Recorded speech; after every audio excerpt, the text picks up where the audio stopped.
Good morning. How many Patriots fans are in the crowd?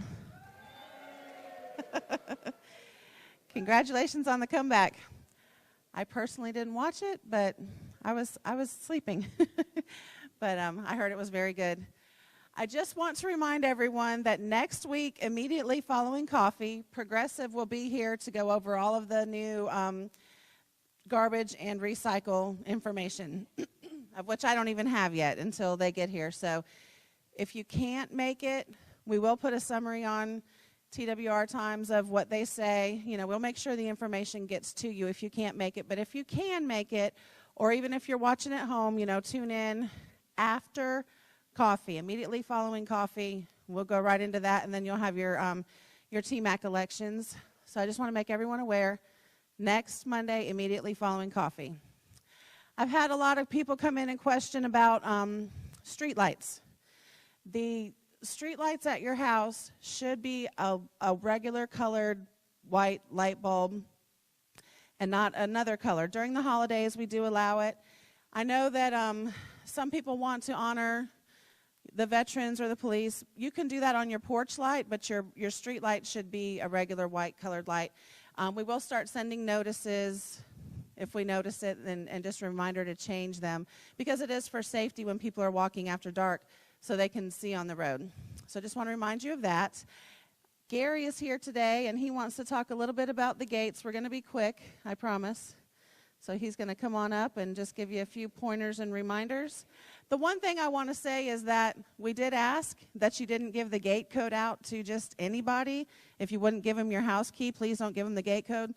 It's already happened. We've already seen that vendors have the code and other people have the code. And your gate code is only as good as the people that you give it to, you know. So it's kind of disappointing that it's already happened so soon after we just changed the code. But here's Gary. Good morning, Tanglewood. Tammy briefly mentioned the gate code is being given to Tom, Jack, Dick, Harry, Mary, Jean, and whoever else. And that is true. Tanglewood spent a lot of money to put those barrier arms in. And at this point, it's a disaster. And it's a disaster because the aim and the intention behind it is not working, and thanks to a lot of the residents who helped that, not want to be arrogant. But here's what happened. And I have people come to me and rail me under the bus to answer a question, why is contractors using the south gate? Well, that is not to any of my doing. I was on 27 recently. There was a young lady at the keypad trying to press the code. Well, I just sat and watched her. Well, she got on her phone, her cell phone, called somebody in the community, which I think would have been her customer, and she just gave them the code. She gave, or whoever the customer was, gave the young lady the code. Well, I called on her. I said, well, this should not happen. Stupid of me. And I said, I'm going to follow you to see who did that. Well, she make rounds and rounds and go back to 27 and left. But this is what is happening. Every pizza guy, every lawn care guy, every furniture delivery person, every contractors have our code. Because whenever they come into the gate, they take their cell phone out. It's just as easy to call the customer on the keypad, but they don't do that. That's not the norm. They take their cell phone out, they call, hey, Jill, I'm at the gate. What's the code? Whoever it is, not all of you, I must say. I'm sure some of you don't do that. But a lot of you do that. They gave them the code. As the result of that, we have contractor here. Number one, contractor is not supposed to start working here until 8 o'clock. And that is by design, because our office opens at 8, so we can let them in. 27 entrance meant to be contractor's entrance, not Schumacher. But if everybody have our gate code, they can come in whenever they want, use whichever entrance they liked. There's no such thing as 27 is contractor's entrance because every contractor, some of them even have clickers that resident bought and give it to them. Okay? And I'm not exaggerating. This is what's been happening. So I like you guys to help. I like you guys to talk to your neighbor, talk to your friends, and let them know or try to plant in their head how important it is that our code stay with Tanglewood residents and not every contractor, every pizza guy, and everybody else. And this is what's been happening. Until we put a curve on that situation, we will have no control of that gate or no control of when somebody comes in here and work. Absolutely no control at all. And that is the way it's happening. I watched it, and I'm sure most of you know that what's been happening here. Instead of using the keypad, and by the way, they can call you on your cell phone, which has, if it's a local cell phone, from the keypad, and you can open the gate for them. They can call us at the office. What?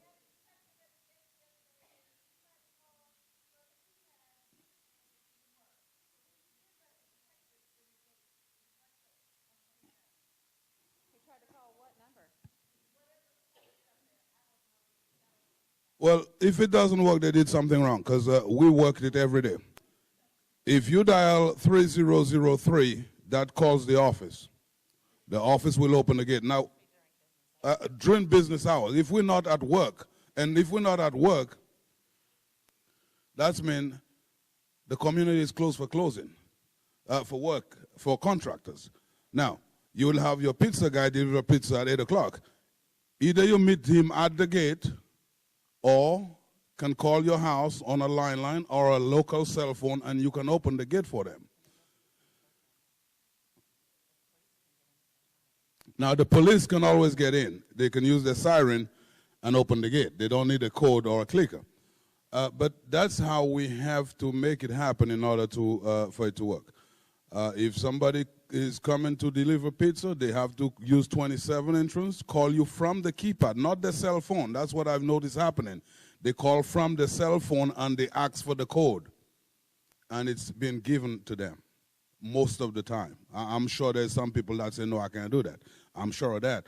But most of the time, it's been given to them when they said, what's the code? On the cell phone. When we have clear written information to say, call the office. And that's all I get. I see somebody raise their hand. I'll take that one question and I'm out of here.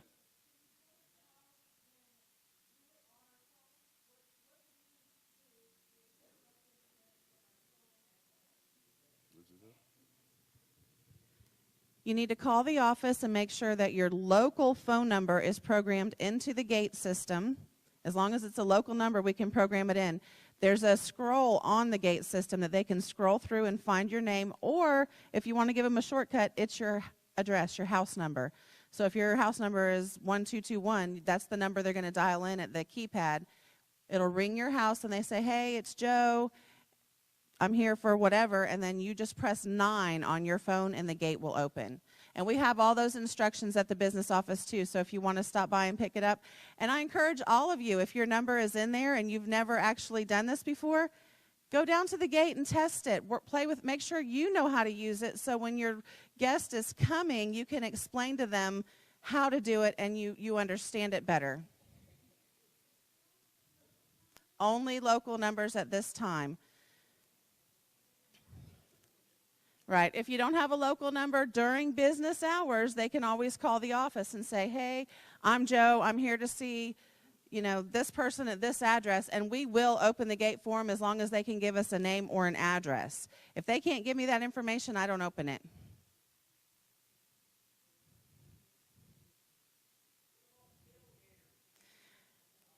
The arm is designed to try to prevent tailgaters. I am told if they are close enough that they are following through. Some people do have clickers, and if you have a clicker, it'll stay open too, so it's hard to tell if it's somebody with a clicker or not, but it is something that we are, looking into.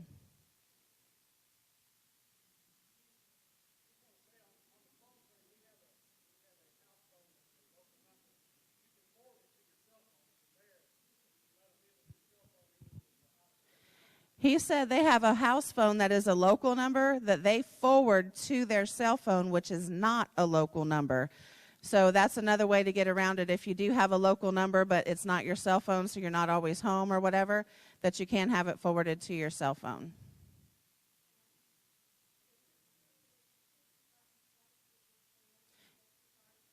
If you push your clicker after you have already gone through the gate, if you push that button again or you continuously hold it, it will stay open. And I see it all the time. I see it happen. I followed somebody in off of Schumacher the other day. They had their clicker continuously holding it. And so when it was my turn to go through, the gate never came down because they were still holding their button after they passed. Yes, that is true.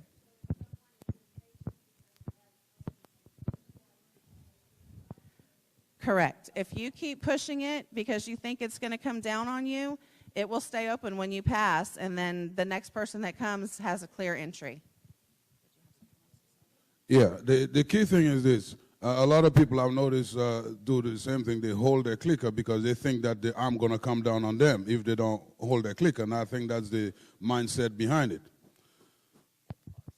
A good thing would be, and that's why we put a stop sign. When one vehicle goes through, let the gate start coming down. Then press your clicker, and that way you know you got it. You know you got it. But what's happening is the vehicle go through, the arm bar is up there all the way. Now, somebody the next person press their clicker. They're not sure if they got it. So they hold it to go through. Now, once you hold it past the loop, it stays up. The good thing would be, Jack went through, let the arm start do that. You press your clicker, it's going to go back. Then you know you got it.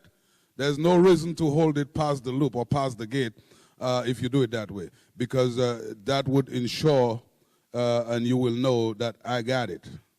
But the way they're doing it is if somebody goes through, they want to be right back and hold their clicker, and they're not sure if they got it. So they, once they cross, the arm is still up. One other thing that we talked about at the very earliest stage of this gate operation is the swing gate can close much faster than it is now today. We probably have 20 or 35 seconds delay on it. We can make that 0 or 5 or whatever we want to. But what's going to happen is as soon as somebody hit that loop, it's going to stop and reverse. The intention or behind that or the idea behind it was to speed up traffic in the season when we have our entrances so busy. If we were to close this big swing arm every time somebody go in, guess what? We'll have a line back to 27, in my opinion. So that's why we do the long delay. So if one open of the big swing gate, it can let 4 or 5 vehicles through, but the arm will come down every time. And that's why it's so important to operate the arm, because the arm is the gate now, pretty much. Because when the big gate open, we got 6, 7 vehicles. It will open for those 6, 7 vehicles, but each time we'll have to lift up the arm bar. Gary?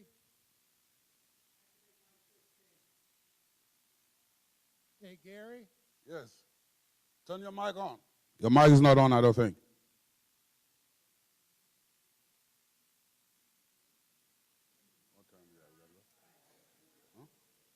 Hello? Hey. Hello? And this would be the last question I'm going to take. We can arrange a question and answer session at another time because we got to give the sponsor the podium so they can carry on with the message. But go ahead. Hey, Gary, if you want to eliminate people giving out the code, don't have a code. I think the best solution would be to issue each resident a sticker to put on their windshield. And then have a reader at the 2 gates.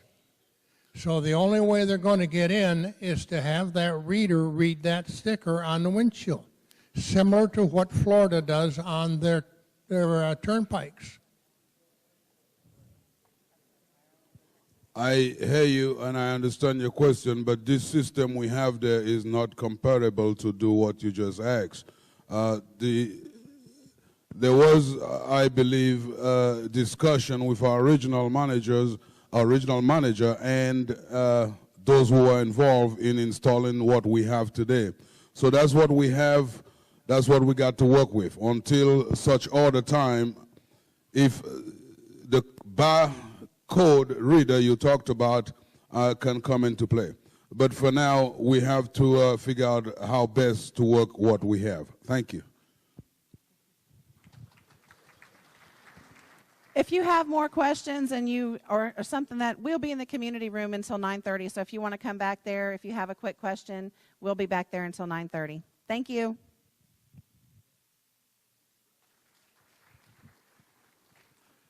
Okay, just following up on something Tammy mentioned very early, and that's about the fact that the waste management folks will be coming next week. Next week, for those of you who have announcements and normally get into the lineup over here, we would appreciate it if you would give your announcement in a printed form to either Billy or to myself, because we're going to try to shorten things up next week so that we can get Progressive in here to do their presentation and we can keep all the elections on time. Because it'd be nothing worse than come up and think that your election was supposed to take place, everybody's gone, and you haven't had your vote. So next week, if you have an announcement, please put it down on paper, give it to Billy, give it to myself, and we'll speed things up. And also, we'll have to postpone the Tanglewood Almanac next week, too. So, but anyway.